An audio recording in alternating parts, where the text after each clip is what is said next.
Alors, on va commencer, si vous voulez bien.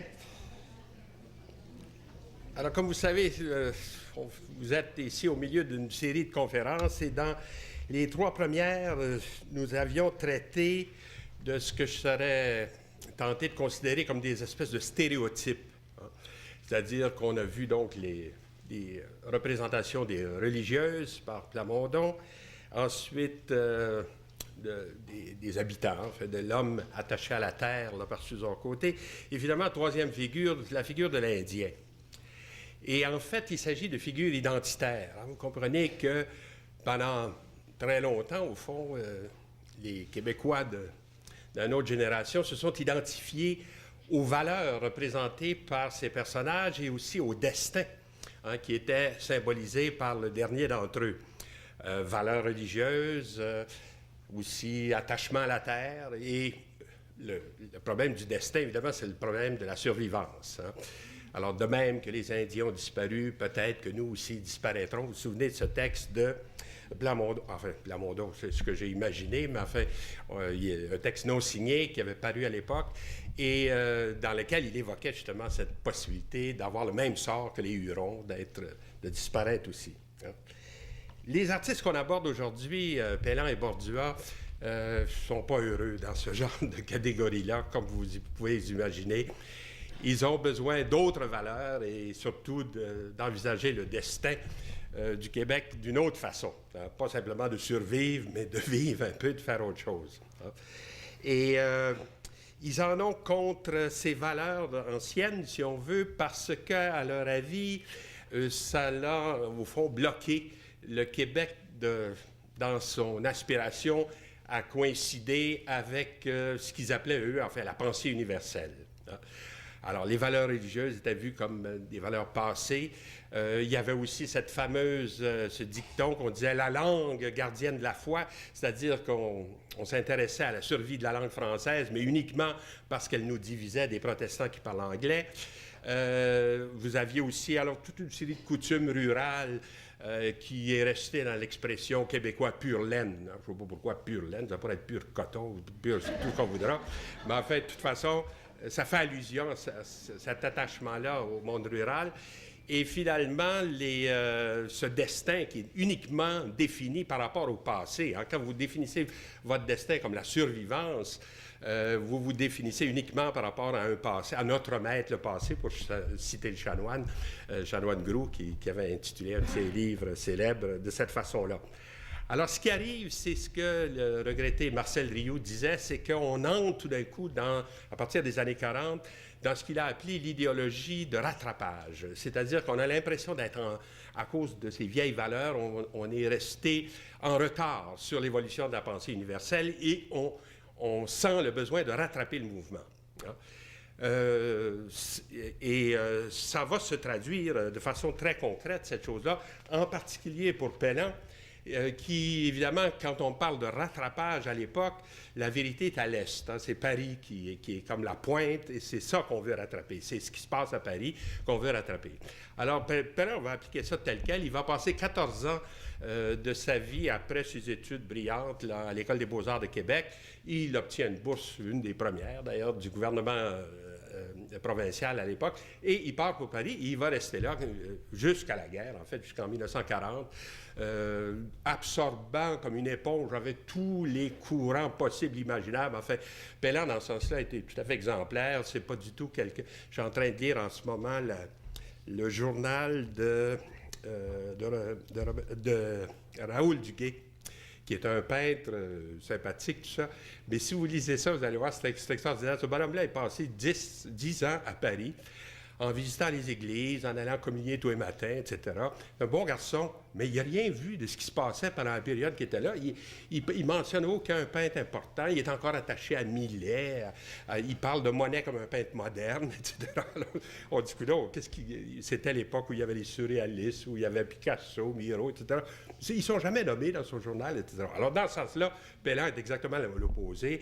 Il a réussi à rencontrer à peu près tout le monde. Et vous allez voir, en fait, en revenant, il fait la preuve de cette espèce d'absorption de tous les courants avec une double exposition qui présente à la fois à Québec et à Montréal, en fait, que je vais vous reconstituer tout à l'heure. Et du côté de Bordua, ce rattrapage-là s'est fait peut-être de façon plus discrète un peu, si on veut, c'est-à-dire il a fait un court séjour à Paris, lui, en 1929-1930, et il n'était pas un endroit aussi pour s'occuper beaucoup d'art très contemporain. Il était aux ateliers d'art sacré dirigés par Maurice Denis. À l'époque, Bordua était un peintre religieux, proche d'Ozias le Duc, qui veut qui se prépare pour devenir décorateur d'église. Son voyage est subventionné par Monseigneur Moreau, qui va devenir plus tard le recteur de l'Université de Montréal. Et je me faisais la réflexion que jamais de l'argent été plus mal investi que dans son cas, parce que vraiment, il va complètement abandonner cette espèce de carrière-là. Alors, s'il y a une chose qui était claire quand ces peintres-là vont être confrontés avec l'École de Paris, enfin, dans le cas de Bordua, je vous dis, il y a ce petit séjour qu'il va faire à Paris, puis ensuite, tout le long des années 30, tranquillement, il va visiter surtout même des expositions ici qui présentaient de temps en temps des maîtres français, etc., puis il va se documenter, par des lectures, et finalement par la lecture d'André Breton. Et donc, lui aussi, il va faire ce rattrapage-là, disons, de façon un peu plus discrète que Pellan. Mais de toute façon, les deux vont le faire. Or, s'il y a une chose qui devenait claire pour ces deux peintres, c'était la mise en question, finalement, de la figuration et de la figure humaine dans l'art de Paris. Ce qui se passait, évidemment, c'est que toutes les anciennes performances qu'on demandait aux artistes, afin d'être capables de représenter la figure humaine de façon parfaite, de faire du nu, etc. Tout ça devenait un peu vieillot.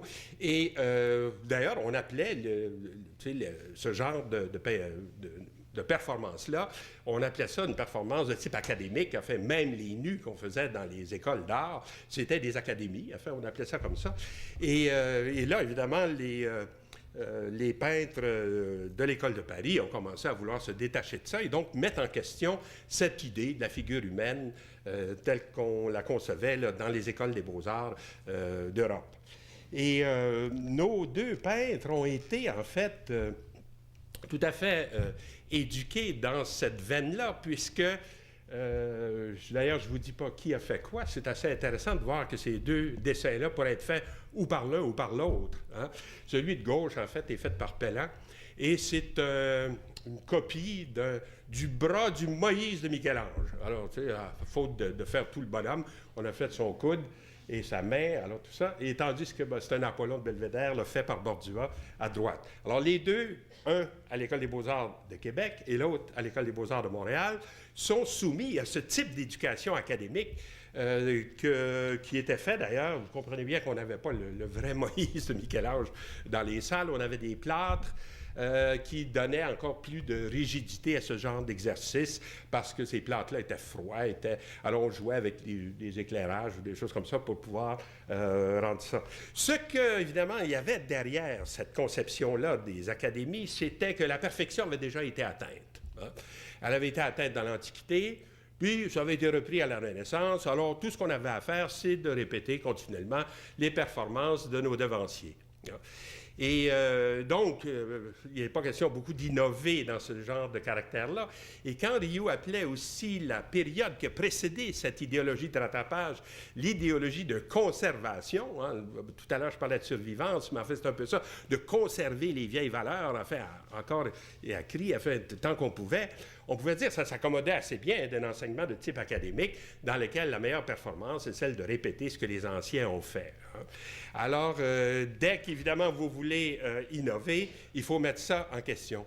Ce qui me paraît le plus troublant ici dans cette confrontation-là, c'est l'absence totale de subjectivité des dessins. C'est-à-dire que vous ne pourriez pas reconnaître la main de Bordua ou la main de Pellan dans des dessins de ce type-là. Et effectivement, cet enseignement-là faisait refouler, si vous voulez, en tout cas, écrasait toute possibilité d'expression personnelle, d'expression subjective. Hein?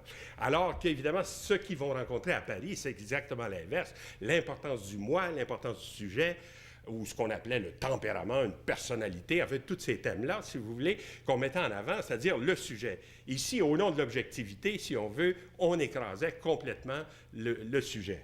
Hein? Et alors là, ce qui va se passer, évidemment, c'est qu'ils vont apprendre comme ça à davantage à donner de l'importance à leur personnalité. au retour de... disons, je vais enlever ça parce que c'est assez, là, des mauvais dessins de ces deux bons hommes-là.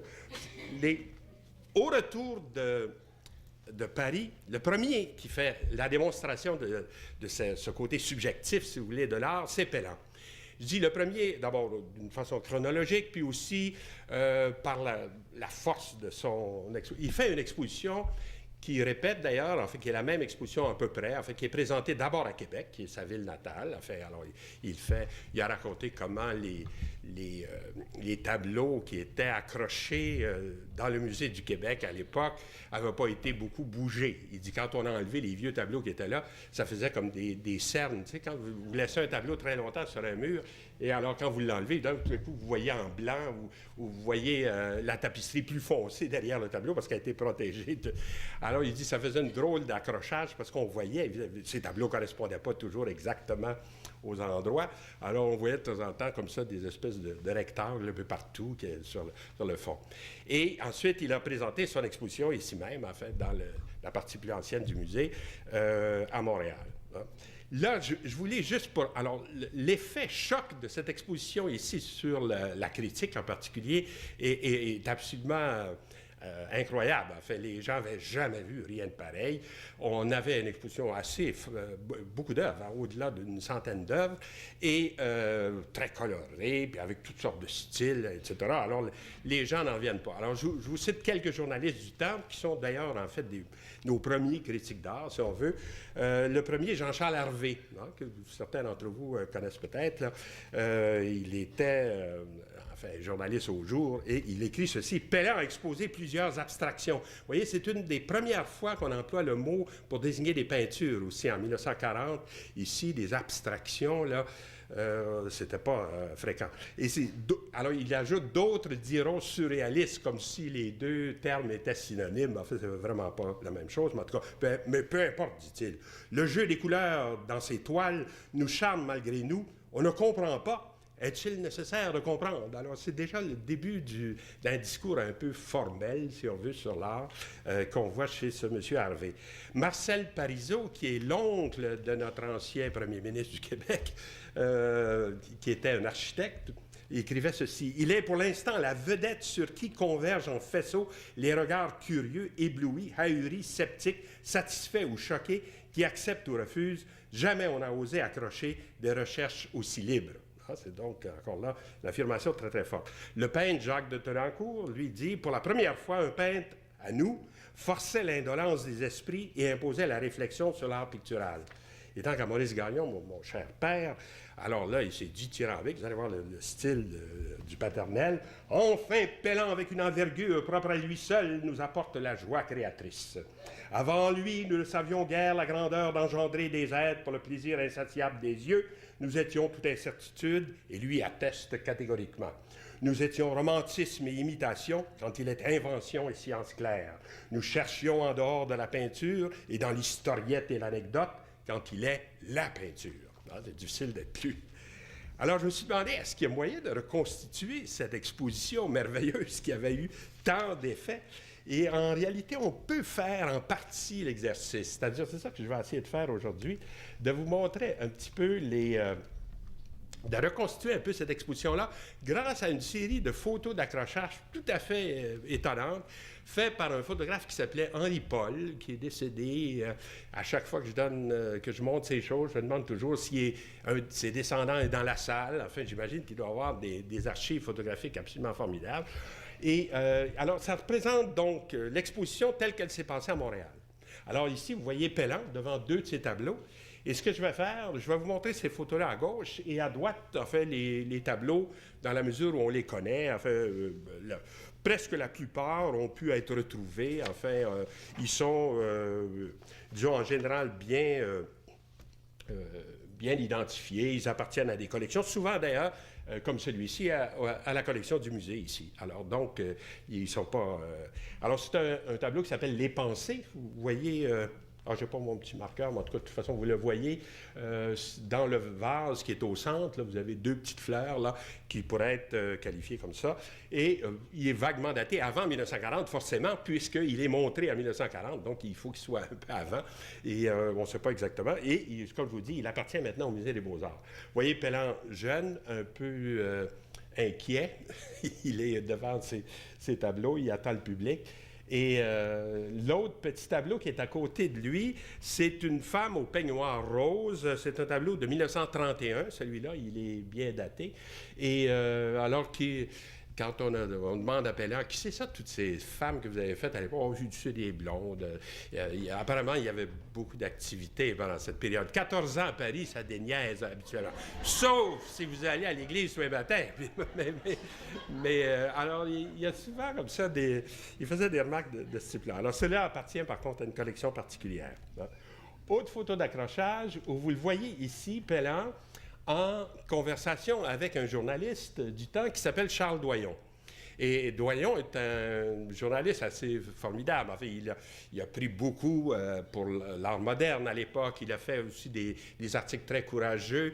Quand le refus global a été publié, le manifeste de Bordua, qui a été condamné par tout le monde, évidemment. Alors, lui, Doyon avait fait un texte qui s'appelait « Litanie de l'intolérance », dans lequel il situait Bordua parmi tous les gens qui avaient été persécutés pour leurs idées, en fait, depuis Giordano Bruno jusqu'à nos jours, en fait. Donc, il avait fait vraiment Alors là, il est en train de discuter avec Pellan, et on voit au mur, en fait, certains de ces tableaux, comme par exemple... Attends, il ne faut pas que je me mêle ici, là, c'est ça. Comme celui-ci qui est, vous voyez, qui est accroché comme à droite. En fait, si vous comparez la photo noir et blanc, on le retrouve. Et chose importante, en fait, d'une certaine manière, c'est que ce tableau-là est souvent présenté à l'horizontale. Comme par exemple, dans ma diapositive, ça a été photographié à l'horizontale. Hein, vous comprenez? Comme ça. Hein?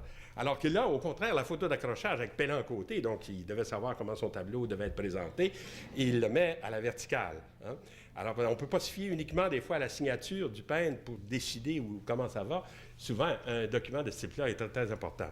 Et ça s'appelle, alors, « Peintre au paysage », et effectivement, c'est un peu ça, comme on pourrait le faire, très influencé par Picasso, si on veut. C'est comme une espèce de personnage avec, si vous voyez vers la gauche, peut-être un chevalet avec une peinture, puis là, une espèce de motif qui n'est pas très, très défini. Mais enfin, « Peintre au paysage », ça pourrait être un bon titre pour ce tableau-là, qui est de 1935 et qui appartient à la Art Gallery of Windsor maintenant, donc qui aboutit aussi dans une collection connue. Hein.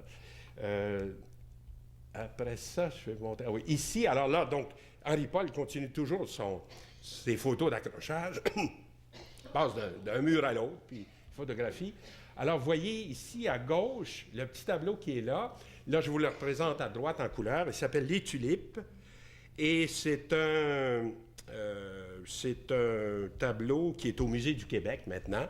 Alors qu'il représente aussi là, des vases à fleurs, et de 1934-35. Je vous donne un peu les dates parce que ce que vous commencez peut-être à voir, c'est que l'accrochage de Pellan est un peu particulier. Hein? Il confronte des tableaux de différentes époques, etc. Il n'a pas l'air d'être très, très attentif à... Il va finir par l'apprendre, mais ça va venir prendre un peu de temps. Et l'autre tableau qui est au centre ici, c'est celui-là qui s'appelle Le panier de fraises et qui est de 1935 aussi, avec, là, dans un style peut-être plus influencé par à la fois Bonnard et Cubisme, etc. Un jour, Pellan avait dit à Breton, en plus, c'était pas une bonne idée de dire ça à Breton, il avait dit « Ce que je veux faire, c'est la synthèse de l'impressionnisme, du fauvisme, du cubisme et du surréaliste. » Et Breton avait dit « C'est absurde. » C'est pas possible. Alors, mais c'est un peu ça qu'il a fait, finalement. Pellan a fait une espèce de synthèse de tous ces mouvements-là. Et là, on voit, c'est ça, il va chercher vraiment... Il donne, au fond, dans cette exposition de 40, un peu le fruit de tout ce passage de 14 ans à Paris, avec toutes les expériences qu'il a pu faire à l'époque. Et alors, autre photo d'accrochage dans laquelle vous voyez ce tableau-là, qui, lui, maintenant est au Musée des Beaux-Arts du Canada, à Ottawa, et qui s'appelle, je pense, Panier bouclé, ouais, et qui date de 1933. Hein. Juste à côté... Juste à côté, non, ben là, ça ne va plus. On va retourner. Juste à côté, ici,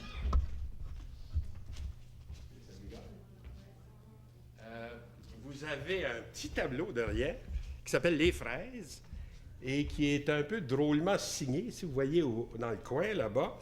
Et c'est un tableau qui date de vers 1920 et donc que Pellan a peint à l'âge de 14 ans.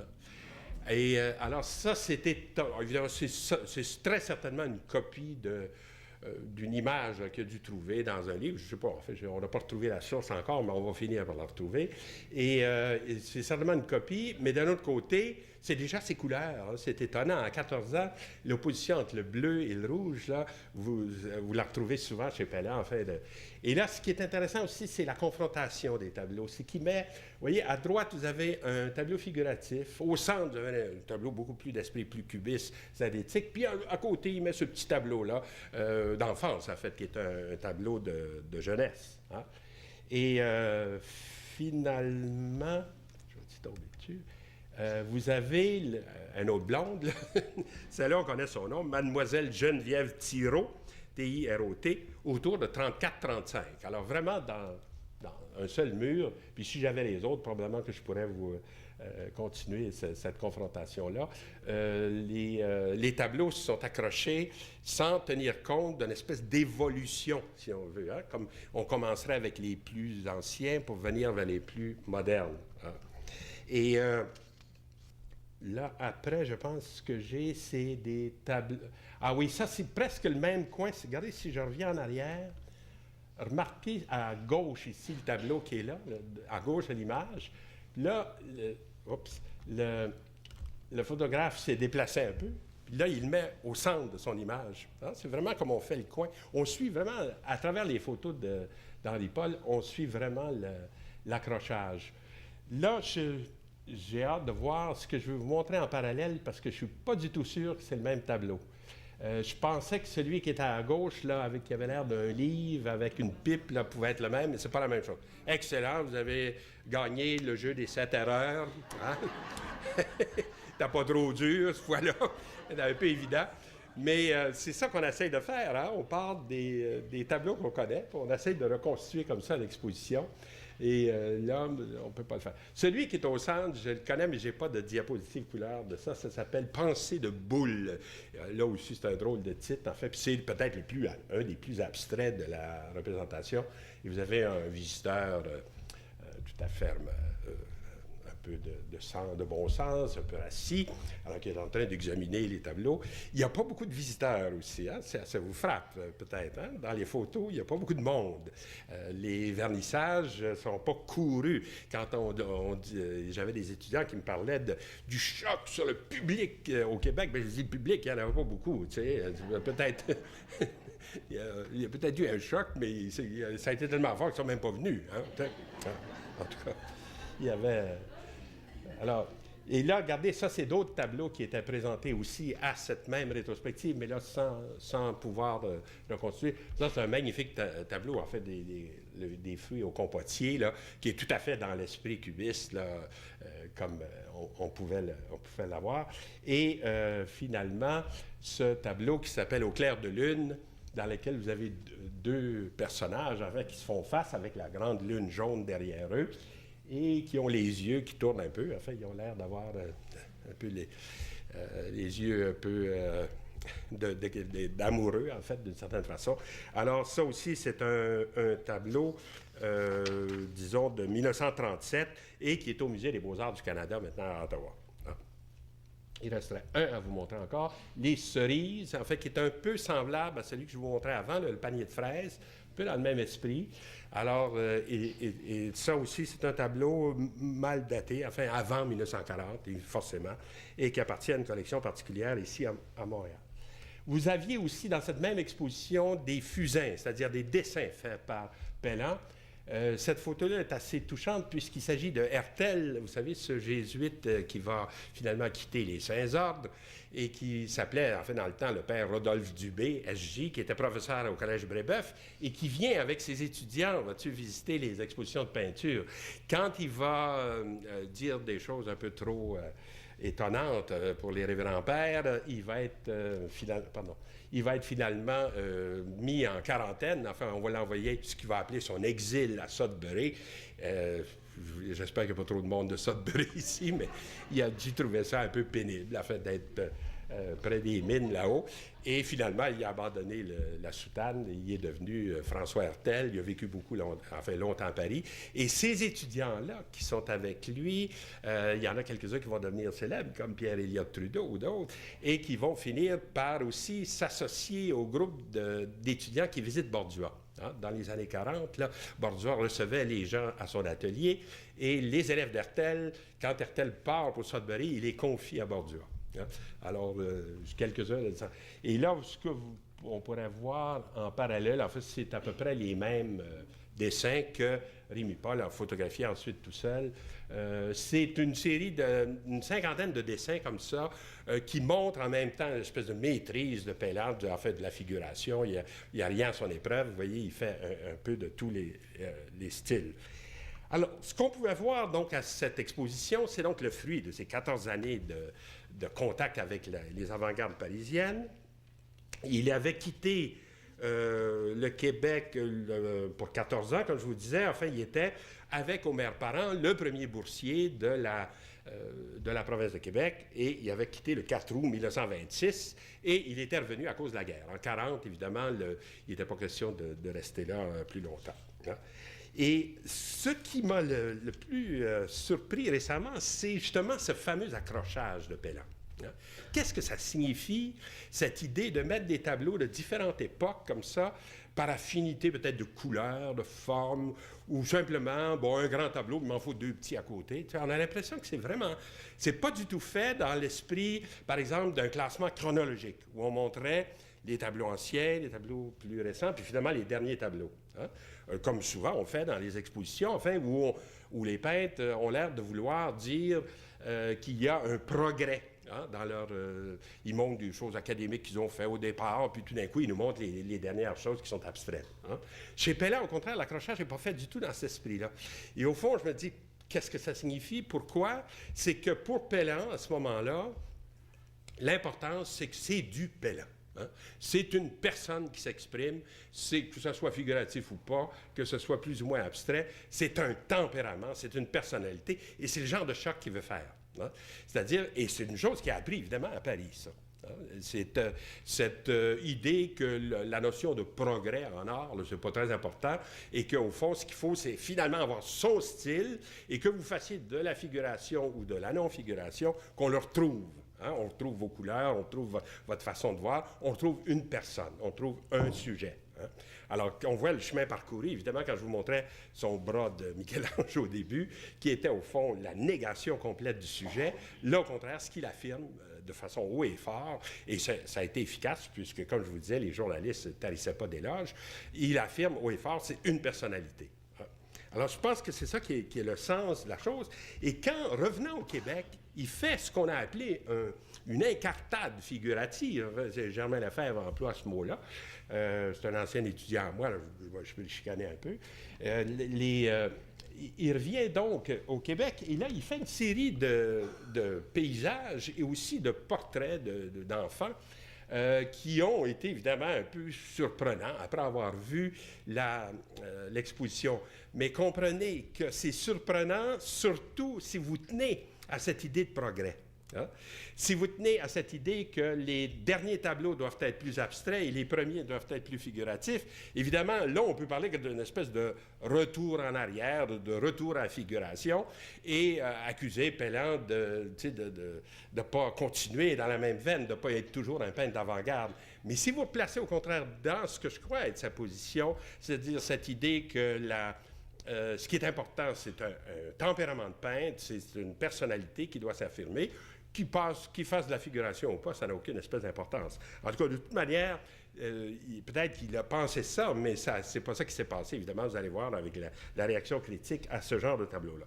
Alors, celui-ci s'appelle « Village de la Petite-Rivière Saint-François ». Je vous le montre, c'est parce que c'est là qu'il a abouti après son séjour en France.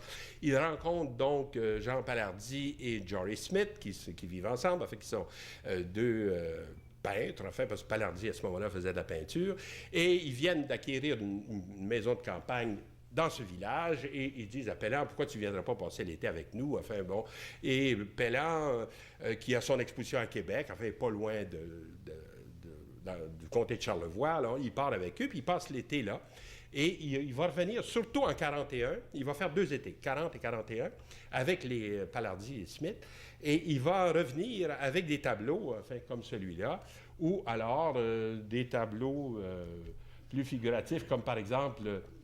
ça, celui à gauche, ça s'appelle Maison de la Grande Pointe. Alors, c'est toujours des tableaux de 41.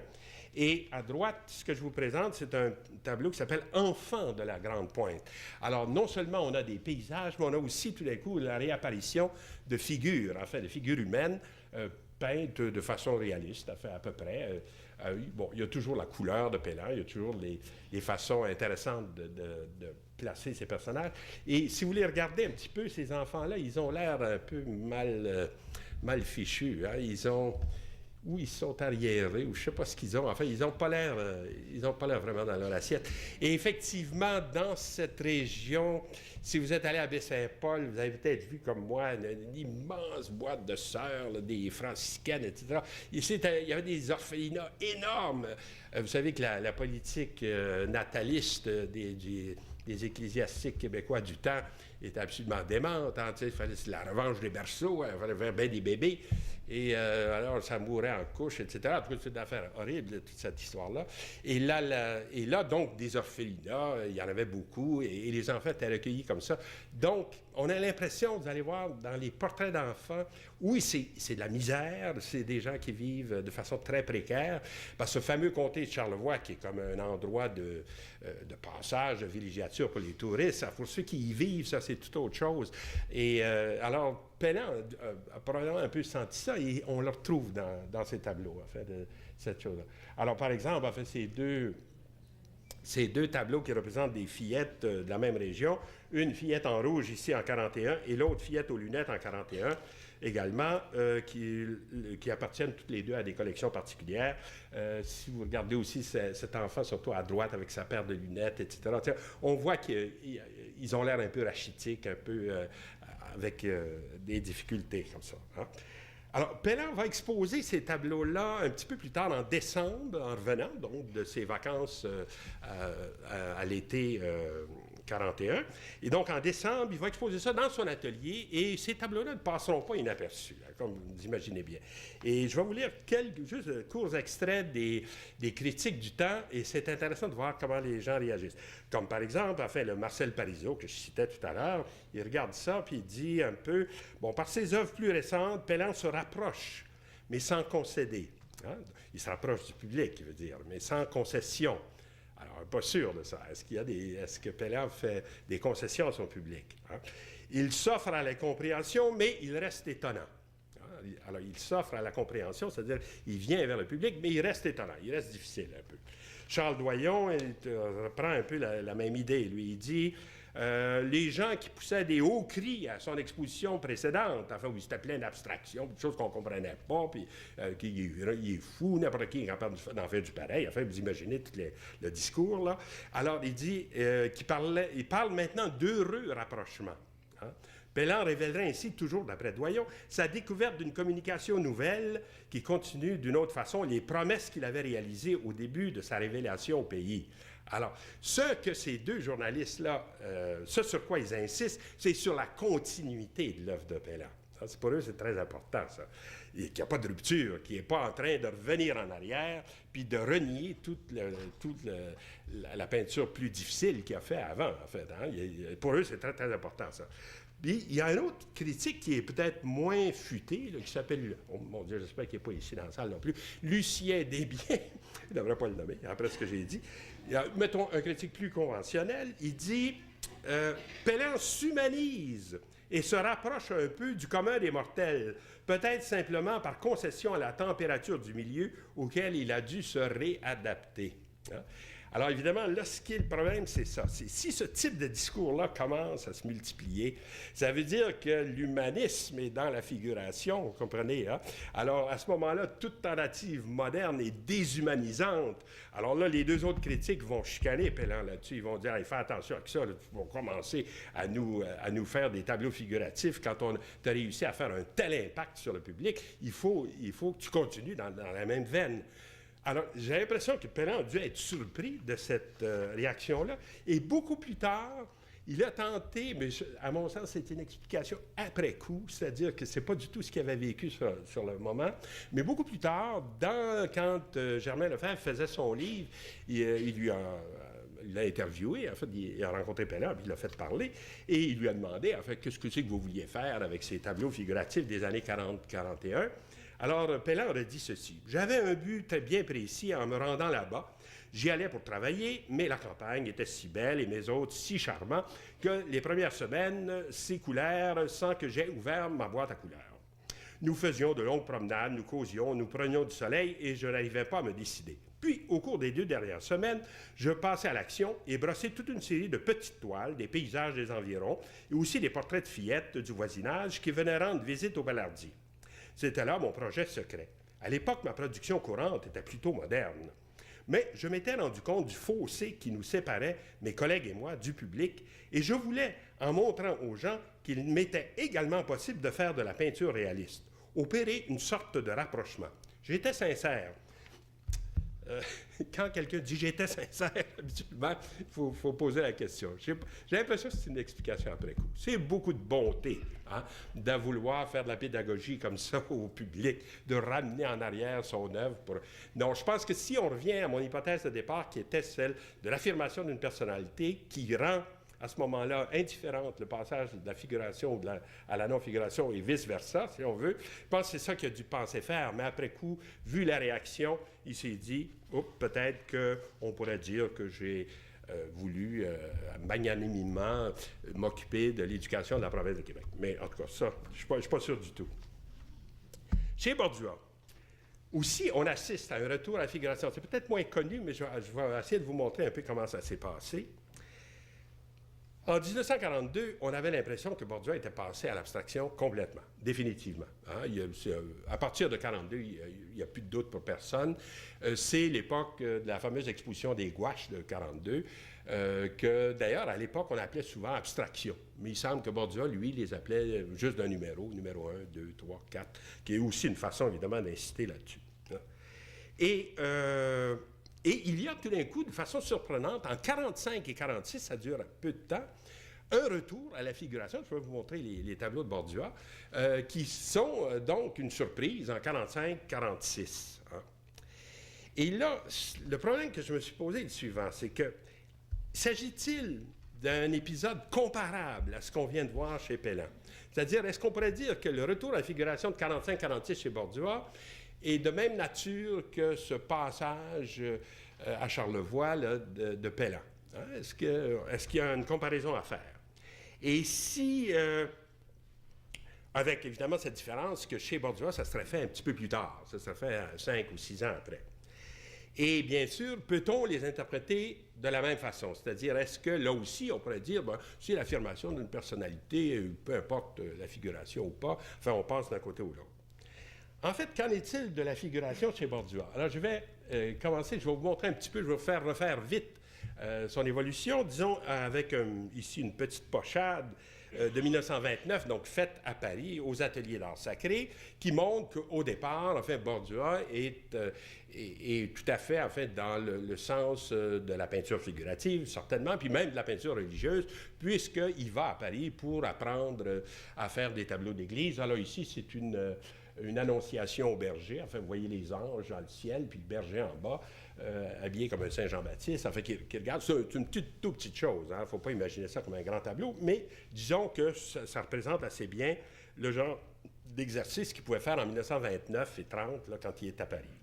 les choses deviennent plus intéressantes beaucoup plus tard, en 1941, comme par exemple avec ce portrait de ma mère, là, portrait de Mme G, qui est ici au Musée des Beaux-Arts de Montréal. Et là, on voit, bon, il a absorbé, lui aussi, a fait l'influence de Cézanne, si on veut, ou même peut-être de Rouault, hein, d'une certaine manière. Et c'est un des tout derniers tableaux figuratifs qu'il a fait. Et là, alors, arrive la même année, l'espèce de rupture avec ce genre de peinture-là, avec un autre petit tableau qui est ici également au Musée des Beaux-Arts, qui s'appelle Abstraction verte, hein, et qui est un tableau de 1941 aussi, un peu construit comme une espèce de nature morte, si on veut, mais, enfin, abstrait, quoi. D'ailleurs, il l'appelle comme ça, Abstraction verte, parce que, en fait, il ne peut pas lui donner un titre plus... qui désignerait de façon plus précise une figuration, quelque chose comme ça. Mais c'est un peu construit comme une nature morte, avec un motif central sur une table, si on veut, puis avec un vide autour de tous les côtés. Hein. Et alors, ensuite, vous avez la série des fameuses gouaches en 1942, alors qui est présentée à l'époque à l'Ermitage, c'est-à-dire, donc, ça existe toujours, ça, c'est une espèce de gymnase qu'il y avait à l'époque, qui était donc sur la côte, là, qui monte d'Atwater, là. Et vous le voyez encore, là, c'est écrit en grosses lettres, Ermitage. Et ça avait été présenté là parce qu'il y en avait 35 de ces gouaches-là et qu'il n'y avait probablement pas une galerie qui était assez grande là, pour montrer tout ça. Alors, c'était installé les gouaches autour du gymnase. Il les vendait 35 $ à l'époque. Ils valent un peu plus que ça maintenant. Mais, et alors, donc, comme je vous disais, il leur donne simplement un numéro d'ordre. Celle-là, c'est le numéro 1. Et souvent, il a, après coup, ajouté un titre littéraire, des fois pour faire plaisir aux collectionneurs. Tu sais, j'imagine toujours le bonhomme qui revient chez lui et il dit à sa femme, « Je viens d'acheter numéro 22. » Elle lui dit, « Tu n'aurais pas pu acheter d'autre chose. » Tu sais, c'est un peu plate. Tu sais, on va avoir du monde, là, qu'est-ce qu'on va leur dire? Alors là, de temps en temps, Bordua fait des concessions à ça, puis celle-là, il l'a appelée la machine à coudre. Hein? Alors, c'est numéro 1 ou la machine à coudre. Par contre, quand vous voyez les articles anciens écrits là-dessus, y compris ceux de mon père, ils parlent d'abstraction numéro 1. Hein, ils emploient le mot abstraction. Et la façon dont c'est fait, on voit un peu l'influence de Pelland. Enfin, tout le monde à l'époque a été bouleversé par l'exposition de Pelland, y compris Bordua. Je pense que c'est ça, il n'y a pas de doute. Les gouaches reflètent de temps en temps un peu le type de couleur, le type d'engagement de Pelland. Alors donc, d'une certaine manière, on pourrait dire, à partir de 1942, Bordua, ça y est, il est passé de l'autre côté, et il n'y a plus de question d'en revenir. Et c'est là qu'il est surprenant de voir tout d'un coup apparaître, en 1945, des tableaux comme celui-ci, qui s'appelle L'île enchantée. Vous savez qu'à un moment donné, Bordua a commencé à donner des titres chiffrés à ces tableaux qui correspondent presque à des dates, en fait. Celui-là s'appelle 2.45. On pourrait traduire ça en disant « tableau de février 1945 ». Mais à un moment donné, évidemment, on trouve 18.48, alors là, c'est un peu plus embêtant. Ça voudrait dire 18e tableau fait en 1948. Hein? Mais c'est très intéressant, ça, parce que c'est très rare que vous avez une véritable séquence des tableaux, une véritable séquence chronologique des tableaux pour n'importe quel artiste. Hein? Habituellement, on a une date, fait en 1940, mais est-ce qu'il a été fait avant celui-là ou après celui-là? On ne le sait pas. Mais alors, comme avec ce système-là que Bordua avait adopté, d'ailleurs qui n'est pas unique à lui, il nous permet en fait de mettre les tableaux presque dans une séquence chronologique parfois. Alors celui-là donc s'appelle 2.45 ou L'île enchantée. Et il est daté de 1945, il n'y a aucun doute là-dessus. Hein? Il appartient au Musée des Beaux-Arts ici, donc vous pourriez le voir depuis 1983, acheté grâce à la fondation de M. de Sèvres. Hein?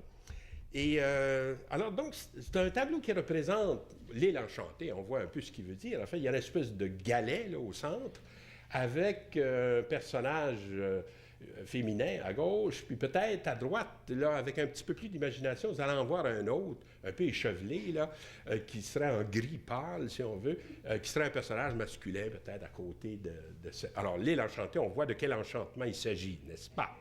Alors, avec des plantes autour, puis ils sont perdus comme ça dans le... Le titre lui-même n'est pas complètement original, hein, puisque... il appartient à... C'est Ozias Leduc qui a employé ce titre-là, le premier.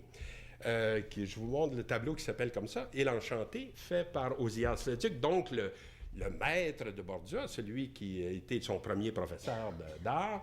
et qui représente aussi, enfin, une espèce d'île enchantée, mais faite d'une façon beaucoup plus réaliste, si on veut. Enfin, il y a un arbre à droite, puis il y a une espèce de plan d'eau, je ne sais pas si vous arrivez à le voir, qui aboutit au fond à un pont.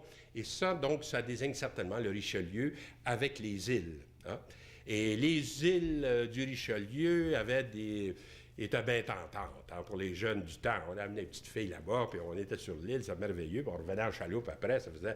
Et on voit dans la correspondance de Bordua, très jeune, il y a des sollicitations comme ça, il y avait des lettres à des jeunes filles, puis j'ai ma chaloupe, on pourrait peut-être aller sur l'île.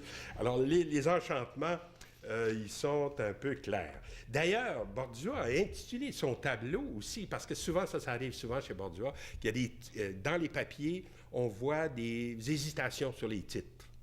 L'île enchantée, c'est le titre officiel, mais il l'a appelé aussi l'été du diable, hein? Ou l'île du diable aussi. Et le diable, évidemment, comme vous le savez tous, est très lié à la sexualité. Alors là, probablement que c'est une espèce d'allusion de ce type-là. Hein?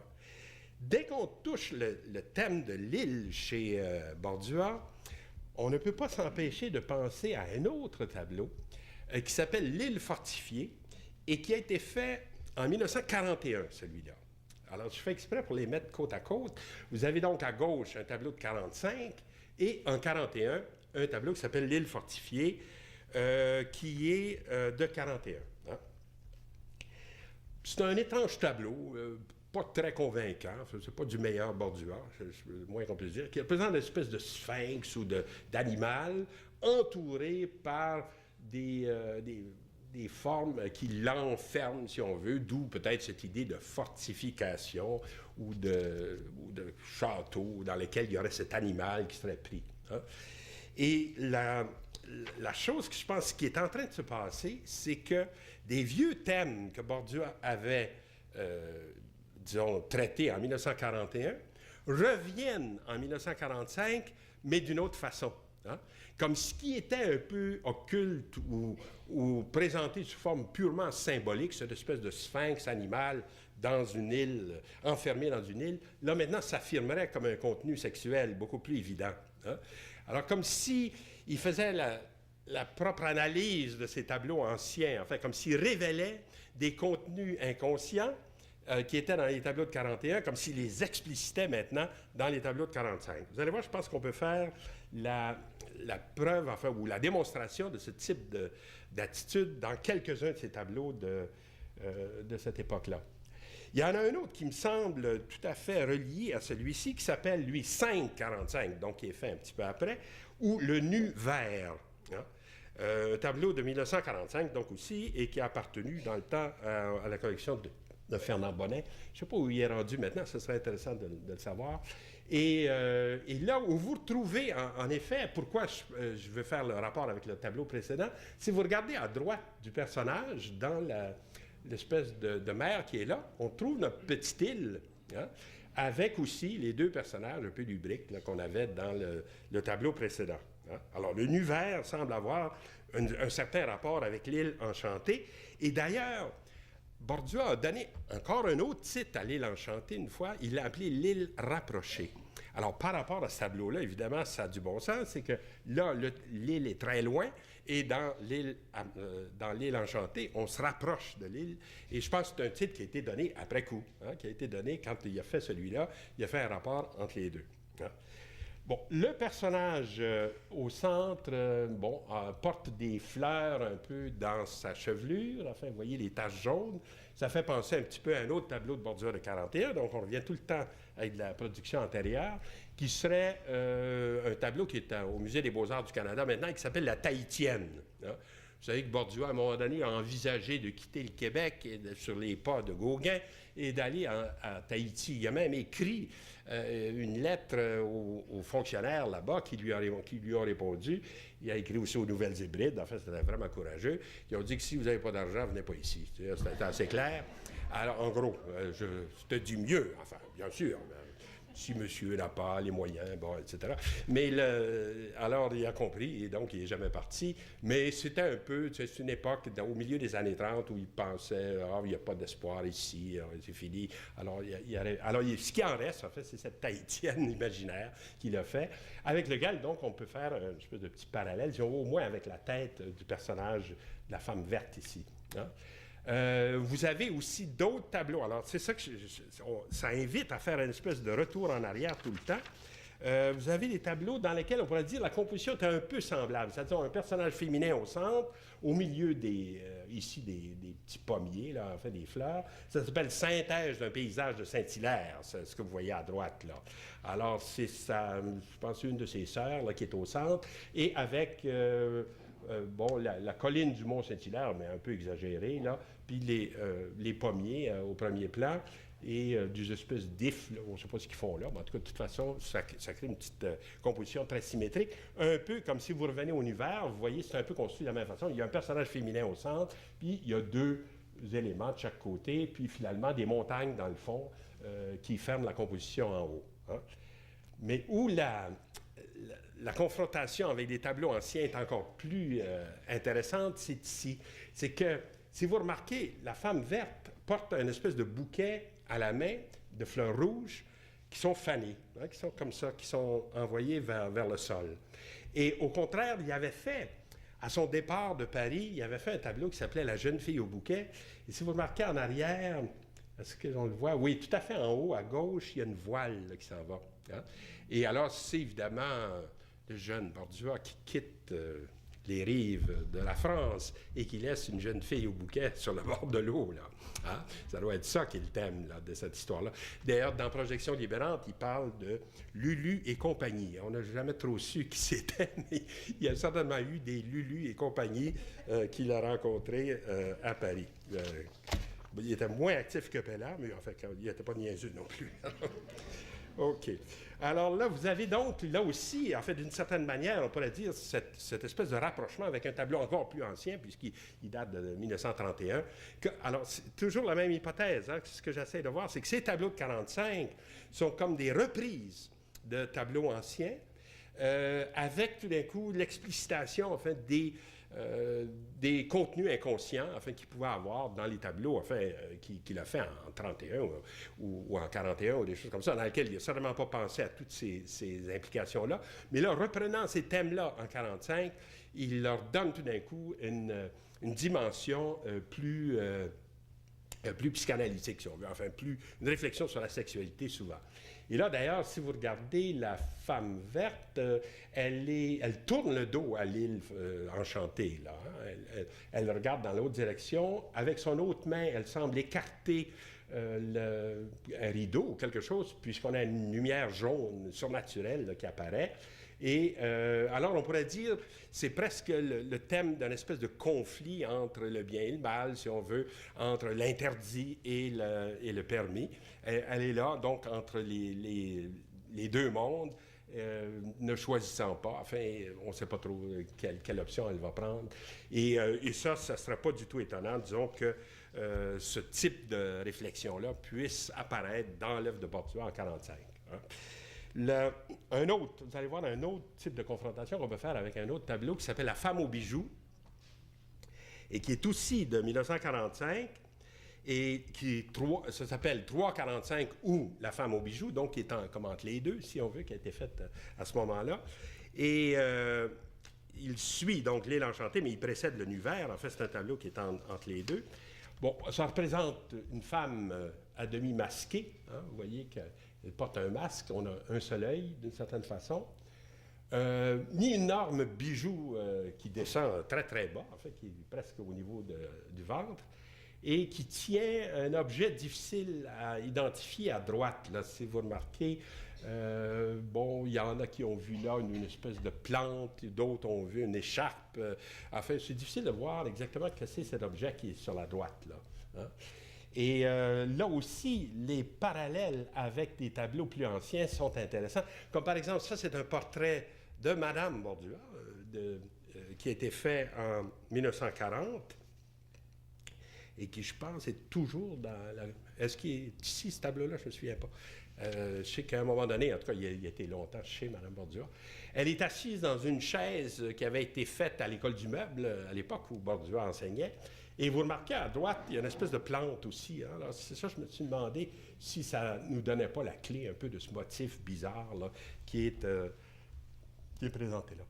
Et, attends, je vais en revenir à ça. Et là, vous avez alors un autre tableau qu'il faut confronter avec celui-là, qui s'appelle La femme à la mandoline, qui a été fait également en 1941. Donc, toujours le même retour à des thèmes anciens. Et là, on pourrait dire qu'on a presque... en fait, si on fait une analyse un petit peu structuraliste, on pourrait dire qu'on a presque un tableau qui est l'inverse de l'autre. Hein? Par exemple, dans La femme aux bijoux, le haut du corps est comme voilé puisqu'il y a un masque, hein? On cache quelque chose, alors que dans La femme à la mandoline, le haut du corps est découvert, elle montre ses seins. Et par ailleurs, au contraire, ici, dans La femme aux bijoux, vous avez cet énorme bijou sexuel, alors qu'il est caché par la mandoline dans l'autre tableau. C'est comme s'il inversait, en somme, le haut et le bas dans les deux tableaux. Hein? Alors donc, là aussi, on pourrait dire que la femme aux bijoux est une espèce de portrait cryptique de Mme Bordua. Enfin, c'est comme un espèce de rapport avec les portraits qu'il avait fait de sa femme avant. Hein? Et finalement, un des derniers tableaux de cette série, qui est La fustigée, et qui est fait en 1946, en fait, qui s'appelle 1.46, donc qui est tout probablement fait au début de l'année 1946, qui s'appelle La fustigée ou même La flageolée. De temps en temps, enfin, le titre est encore plus explicite. Et là, si vous regardez, enfin, vous ne pouvez pas le voir sur la reproduction, mais si vous regardez la date, il donne deux dates. Il donne 1941-1946. Donc, sur le même tableau, on a tout d'un coup cette idée qu'on a deux dates. Et effectivement, on a fait une radiographie de ce tableau-là. Et vous savez comment on peut procéder, c'est-à-dire qu'on fait des photos qui pénètrent la couche picturale qu'on voit et qui rentrent à l'intérieur. Tu sais, disons, imaginons la couche picturale grande comme ça. Vous pouvez photographier à différents niveaux, hein, avec un système de rayons X. Et donc, vous pouvez obtenir une image de ce qui est en dessous de ce qu'on voit. Et là, on se rend compte que là, non seulement Bordua est revenu sur un ancien tableau, mais il a fait le nouveau sur le dos, si je puis dire, du tableau ancien. Hein? C'est-à-dire, ce qu'il y avait en dessous, c'est le tableau que vous voyez à droite, et qui s'appelait « Nu de dos », et qu'on pensait qu'il était perdu. Hein? On sait qu'il avait été présenté en 1943 à la Dominion Gallery, parce qu'il est marqué comme ça, tableau 1941, nu de dos, fait par Bordua. Et puis là, on le cherchait partout. Il était en dessous de La fustigée. Hein? Alors, on ne pouvait pas le trouver facilement. Mais là, quand on a vu cette radiographie, c'est devenu très clair. On a dit, tiens, c'est un tableau que là, non seulement, disons, Bordua a fait en s'inspirant de tableaux plus anciens, mais directement sur le même tableau. C'est comme s'il révélait dans un nu de dos des contenus un peu sadomasochistes là, qui étaient implicites dans une flageolée, dans quelqu'un qu'on bat de façon tout à fait explicite, là, plus dans le tableau fini, puis en même temps en le modernisant. Vous remarquez aussi que la tête n'a qu'un œil, un peu comme dans La femme aux bijoux. Alors c'est ça, il le ramène à une iconographie plus précise, et chose qui me paraît aussi donner un indice un peu plus, qui personnalise un peu le tableau, c'est si vous remarquez à la main du personnage, vous voyez à droite, là, près de sa tête, il y a un anneau. Là. Ou y a-t-il avec moi qui le voit? Vous le voyez? Oui, oui. Alors là, dans ce temps-là, on a affaire plus à un couple. Là. On est plus près d'un rapport plus précis. Bernard Tessèdre, qui est un très brillant historien d'art, qui est passé en fulgurance ici dans les années 60, avait écrit sur ce tableau-là, et il l'intitulait, sans qu'il nous ait jamais trop expliqué pourquoi, « Léda, le cygne et le serpent ». C'est possible qu'il ait eu raison de quelque façon, peut-être qu'il a entendu ça par d'autres peintres qui l'appelaient comme ça, et voyez comment est-ce qu'il le décrivait. Dans « Léda, le cygne et le serpent », il entend ce tableau-là, l'héroïne grecque, Léda, hein, prend l'aspect d'une indienne agenouillée, vêtue d'une robe bariolée d'ondes vives. Vue de dos, elle retourne son visage à la noire chevelure fleurie et arbore une croupe aux chairs pleines avec une égale indifférence aux convenances anatomiques et aux convenances puritaines. L'évidence de la représentation est provocante. Les vives couleurs de Matisse, la pâte onctueuse, jouent ici avec des résonances psychanalytiques de l'oiseau tendu, du serpent pointu. Alors c'est comme ça qu'il interprète les motifs qui sont à droite du personnage. Hein? de l'oiseau tendu, du serpent pointu, confronté à l'immense œil sans pudeur et à la bouche gourmande qui creuse 2 trous dans le visage bruni. Érotisme enfin libéré. Et donc, je ne suis pas sûr qu'il s'agit de Léda et du cygne, enfin, comme il l'a indiqué ici, mais cette idée qu'on aurait une espèce de libération de l'érotisme dans les tableaux de 45, je pense que ça finit par s'imposer, d'autant que dans la correspondance de Bordua, il dit aussi à Guivio, à un moment donné, mes derniers tableaux sont lubriques. Enfin, il emploie le qualificatif de lubrique. Alors donc, on aurait eu une espèce de retour sur sa production, révélant des contenus inconscients dans les tableaux figuratifs anciens et les explicitant comme ça en 45-46. Hein. Le thème de Léda, le cygne et le serpent n'est pas, par contre, complètement absent de l'œuvre de Bordua.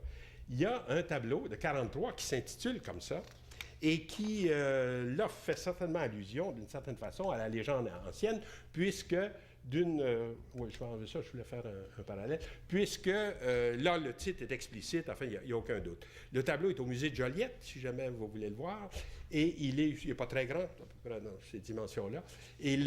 Alors, on voit un personnage féminin à gauche, enfin, une tête, et au-dessus, peut-être un serpent, puis ce qui est blanc, ce serait un peu le cygne. En fait, ce n'est pas très, très explicite, mais ça ferait allusion, donc, à la légende de Léda, qui, comme vous savez, enfin, Léda est une femme qui était la femme de Tyndare, un roi de Sparte, et qui était convoitée par Jupiter. Jupiter convoite toutes les femmes possibles et imaginables, j'en ai parlé la dernière fois. Il vint à elle sous la forme d'un cygne, cette fois-là. Hein? Des fois, il se présente comme une vache, mais là, c'était plutôt un cygne. Alors, il y a toujours beaucoup d'imagination. Il lui fit l'amour, et de cette union sortit un œuf, parfois 2, hein, selon les versions. Et dans l'œuf, il y a 2 jumeaux qui sortent de l'œuf, qui sont Castor et Pollux. Hein? Et c'est devenu donc les 2 frères les plus unis, et on a fini par aussi désigner de cette façon-là une constellation, enfin, des 2 étoiles qui sont toujours ensemble, etc. Par contre, quand on dit qu'il y a eu 2 œufs pondus par Léda, dans l'autre œuf, il y a Hélène de Troie et Clytemnestre, c'est-à-dire au contraire, là, 2 femmes qui étaient complètement opposées l'une à l'autre, qui ont amené la guerre de Troie. Alors, c'est un peu le symbole de la concorde et de la discorde, enfin, si on veut. Hein. Ce thème-là a été repris dans l'Antiquité, mais aussi par Léonard de Vinci. En fait, la Léda, il cygne, puis les 2 enfants, là, c'est Castor et Pollux, qui sont à ses pieds. Et c'est toujours un peu compliqué comme thème, puisque, après tout, un oiseau, c'est pas si gros. Alors, comment est-ce qu'on fait pour rendre ça un peu plausible? Alors, en tout cas, Léonard avait pensé à régler le problème de cette façon-là. Hein.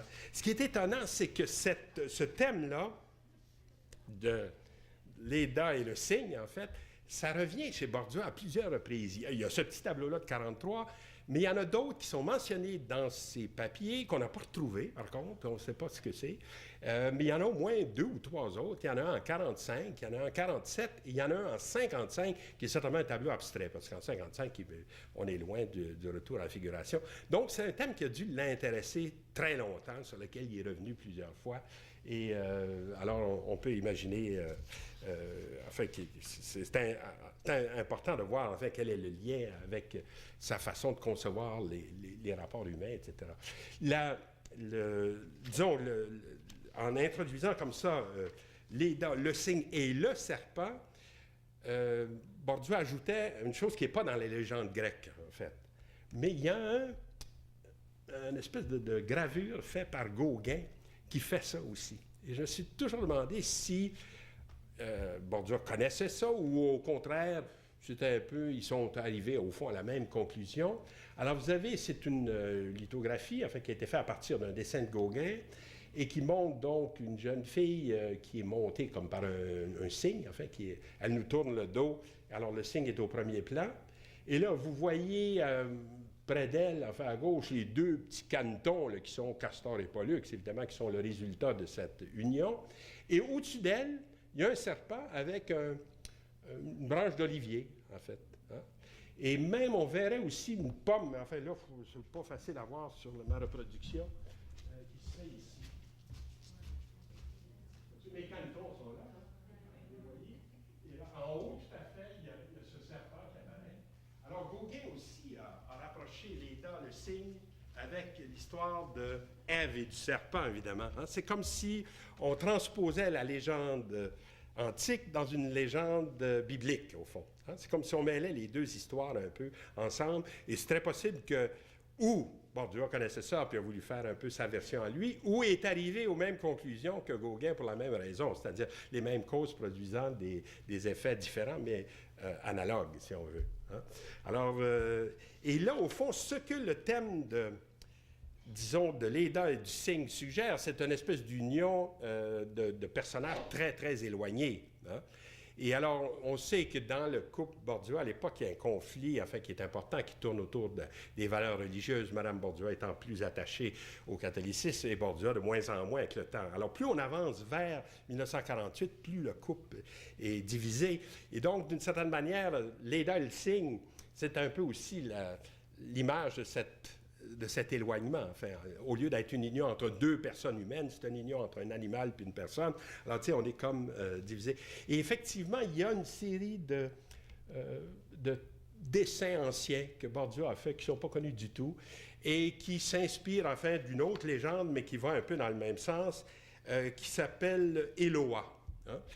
Éloa, c'est un poème d'Alfred de Vigny, alors qu'il a dû intéresser le jeune Bordua dans le temps, parce que de Vigny, c'était pas un poète qui était très, très lu par les automatistes ou par les surréalistes, et qui, en gros, c'est l'idée d'une ange femme qui s'appelle Éloa, et qui tombe en amour avec Lucifer, et qui croit pouvoir le sauver, en fait, par son amour, le ramener donc à la vertu. Lucifer, ça ne peut pas être pire, évidemment. Il ne faut jamais tomber en amour avec le roi des diables. Et là, évidemment, il arrive ce qui devait arriver, c'est l'inverse qui se passe, c'est plutôt Éloa qui devient humaine. Hein? Alors, il y a le fameux passage où Satan lui dit « Touche ma main, bientôt, dans un mépris égal, se confondront pour nous et le bien et le mal. Tu n'as jamais compris ce qu'on trouve de charme à présenter son sein pour y cacher des larmes.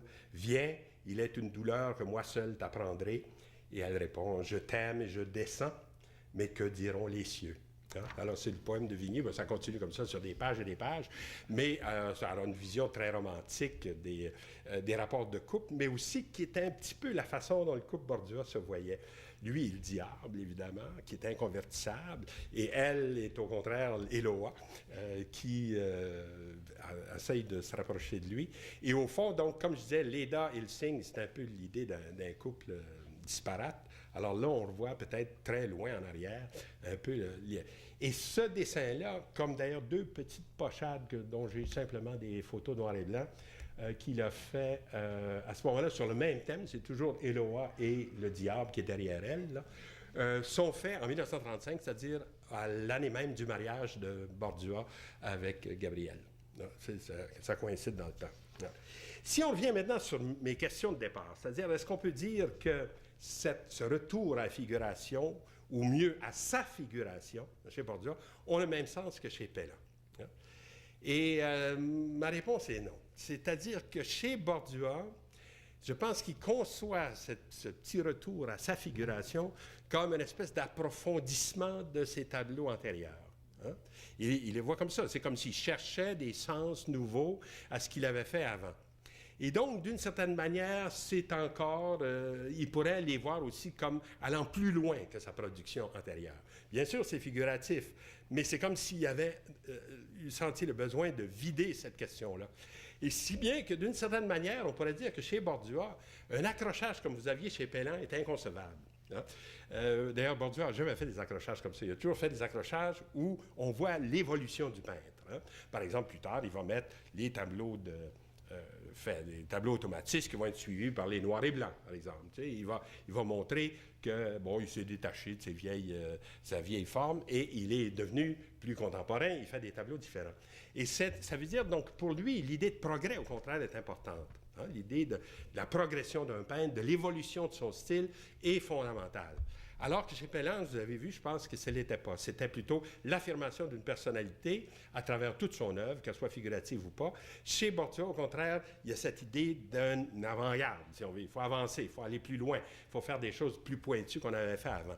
Donc, même ce petit retour, qui n'est pas très long dans le temps, si on veut, à la figuration, pourrait être conçu aussi comme une espèce d'avancée, au moins un approfondissement de son œuvre antérieure. Donc, là aussi, malgré les apparences entre les deux personnages, on a des interprétations différentes à donner, je pense. Ce n'est pas étonnant. Hein? Vous avez souvent, des fois, les mêmes formes qui ont des sens différents. Et là, vous auriez aussi une conception même de de la peinture comme telle, en fait, de la façon dont un peintre conçoit le développement de son œuvre qui serait complètement différent. Hein? Alors voilà, je finis avec ça. Semaine prochaine, on va voir une automatiste, c'est-à-dire Mme Sullivan. Je l'ai rencontrée hier, elle m'a demandé gentiment si elle pouvait venir à ma conférence. J'ai dit que oui, mais je lui ai dit de ne pas poser de questions pendant que je parle, mais après qu'elle était bienvenue, parce qu'autrement je fondrais. Alors, donc, on se revoit la semaine prochaine. Merci.